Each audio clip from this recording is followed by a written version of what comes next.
السلام علیکم ورحمۃ اللہ وبرکاتہ۔ بعض مرتبہ انسان کسی پریشانی کا شکار ہو جاتا ہے، کوئی مصیبت آن پڑتی ہے اور مصیبت دن بدن بڑھتی جاتی ہے، راستہ نظر نہیں آتا۔ ہر وقت انسان پریشان رہتا ہے کہ کس طرح اس بیماری سے، اس پریشانی سے نجات پائے، یا کوئی بڑی بیماری لگ گئی، علاج و معالجہ بہت ہو رہا ہے، دوائیاں بہت چل رہی ہیں، لیکن اس بیماری سے نکلنے کا، اس بیماری سے شفا پانے کا کوئی راستہ نہیں دکھ رہا ہے۔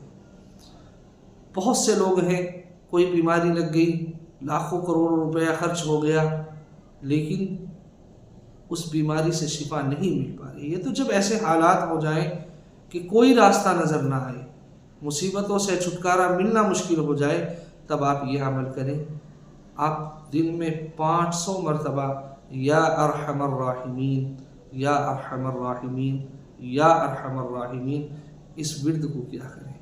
یہ جو چھوٹی سی دعا ہے، اس دعا کو دن میں 500 مرتبہ پڑھیں، اور انشاءاللہ آپ مستقل پڑھتے رہیں جب تک آپ کو یہ نہ لگے کہ مصیبت سے چھٹکارا مل گیا یا بیماری سے شفا ہو گئی۔ اس وقت تک آپ اس دعا کو روزانہ 500 مرتبہ پڑھتے رہیں۔ اب رہا سوال یہ کہ پڑھنی کس وقت ہے، تو بہرحال اگر آپ کو ممکن ہو تو صبح میں فجر کی نماز کے بعد پڑھیں، یا شام میں مغرب کی نماز کے بعد پڑھیں، اور سب سے بہترین وقت ہے تہجد کا وقت۔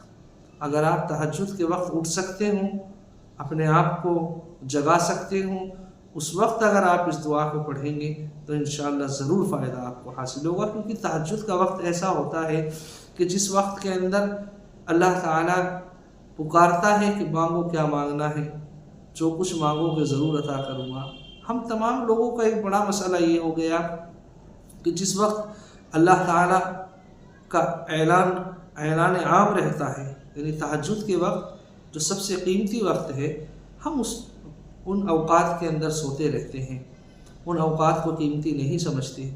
اگر ان کی کوئی قیمت ہمارے درمیان ہوتی تو ظاہر سی بات ہے پھر ہم ان اوقات کو قیمتی سمجھتے اور اس وقت کے اندر اٹھ کر اللہ تعالیٰ سے مانگتے، اللہ تعالیٰ کی عبادتیں کرتے۔ تو بہرحال یہ جو چھوٹی سی دعا ہے، یا ارحم الراحمین، ہر مصیبت زدہ انسان، ہر پریشان انسان، ہر وہ آدمی جو کسی بیماری کا شکار ہو گیا ہے، بیماری سے شفا نہیں مل پا رہی ہے، وہ اس دعا کو دن میں روزانہ 500 مرتبہ پڑھیں۔ انشاءاللہ بیماری سے شفا بھی حاصل ہوگی، اور جس مصیبت کے اندر انسان گھرا ہوا ہے، جو مصیبت آن پڑی ہے، اس مصیبت سے بھی اللہ تعالیٰ آپ کو محفوظ کرے گا۔ اللہ تعالیٰ مجھے بھی، آپ کو بھی، تمام لوگوں کو عمل کی توفیق دے، آمین۔ السلام علیکم ورحمۃ اللہ وبرکاتہ۔